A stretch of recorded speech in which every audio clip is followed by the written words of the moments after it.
कि कलयुग में जीव का कल्याण कैसे होगा।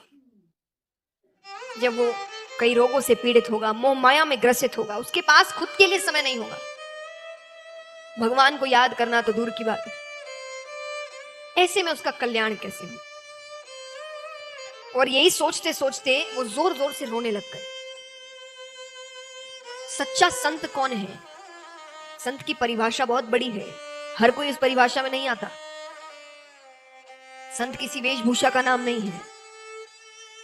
संत यानी कौन? जो अपने सुख और दुख में सामान्य रहते हैं, उन्हें कोई फर्क नहीं पड़ता, बिल्कुल सामान्य।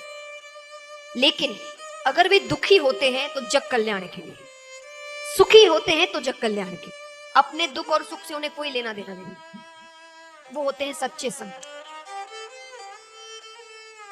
वो जोर जोर से रोने लग गए। अब कोई संत रोए तो भगवान जल्दी सुनते हैं। भगवान ने नारद जी से कहा कि जाकर देखिए वेदव्यास जी क्यों रो रहे हैं, पूछ कर आइए। नारद जी नीचे आते हैं, उनसे पूछते हैं। वेदव्यास जी ने कहा मैंने वेदों की रचना की, उपनिषदों की रचना की, पुराणों की रचना की, पर मुझे शांति नहीं मिल रही। लग रहा है कि कुछ छूट रहा है, कुछ बच गया है अभी लिखना। नारद जी कहते वो इसीलिए क्योंकि अभी तक आपने जो भी लिखा है सब में ज्ञान को महत्व दिया। क्या करने से क्या होगा, क्या पाप करने से क्या दंड मिलेगा, पुण्य करने से क्या फल मिलेगा। और कलयुग में ज्ञान सुनने वाले ज्यादा नहीं होंगे, नाम के होंगे, सब अपने आप में बड़े ज्ञानी होंगे। सच्ची बात है कि नहीं?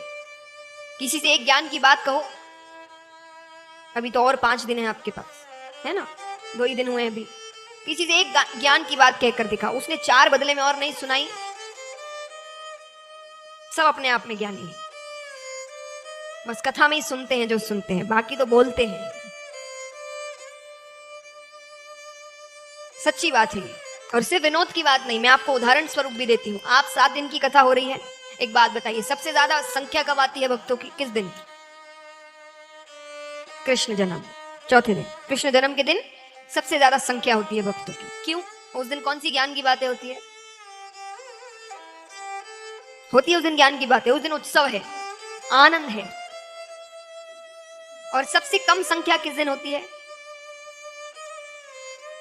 सबसे ज्यादा ज्ञान की बातें उसी दिन होती है, पहले दिन। वैसे यहां पर ये लागू नहीं होता, यहां तो पहले दिन ही पंडाल फुल हो गया था। बच्चे आपको जो करता देखेंगे ना वही करेंगे। एक बार एक माता रास्ते में कहीं जा रही थी मेट्रो या ट्रेन से, तो उन्होंने कई आजू बाजू वाले लोग देख रहे हैं कि उनका छोटा बच्चा पढ़ रहा है। आज के समय में जहां दिन भर हम मोबाइल या गेम्स में लगे रहते हैं, उनका बच्चा पढ़ रहा था, किताब पढ़ रहा है कोई अच्छी। तो उनकी माता ने उनसे पूछा, और लोगों ने माता से, कि आज के समय में जब बच्चे फोन नहीं छोड़ते, आईपैड नहीं छोड़ते, उस समय में तुम्हारे बच्चे को तुमने पढ़ने की आदत या किताबें पढ़ने की आदत कैसे डाली? क्या कहा उससे ऐसा? माता ने कहा कि बच्चे सुनते नहीं हैं, देखते हैं। हम जो करेंगे वो करेंगे। आप कितना ही कह दो, सिर्फ आप पढ़ोगे तो वो पढ़ेगा। आपके बोलने से कुछ नहीं होता कि बेटा पढ़ो पढ़ो, वो जो आपको करता देखेगा वो वही करेगा। तो वही संस्कार हमारे विधायक जी में भी आए हैं, जो अपने पिताजी को करता देखा वही वो कर रहे हैं आज। तो महाराज वेदव्यास जी को नारद जी कहते हैं कि ज्ञान सुनने वाले ज्यादा नहीं होंगे, आप भक्ति रस भरिए, भगवान की लीलाओं के बारे में लिखिए, क्योंकि भक्ति सुनने वाले बड़े होंगे कलयुग में, बड़े प्रेम से सुनेंगे। तो भगवान की लीलाएं लिखिए, भगवान ने कौन कौन सी लीलाएं करी, क्या किया क्या नहीं किया, क्यों किया, ये सब लिखिए। तब वेदव्यास जी लिखना आरंभ कर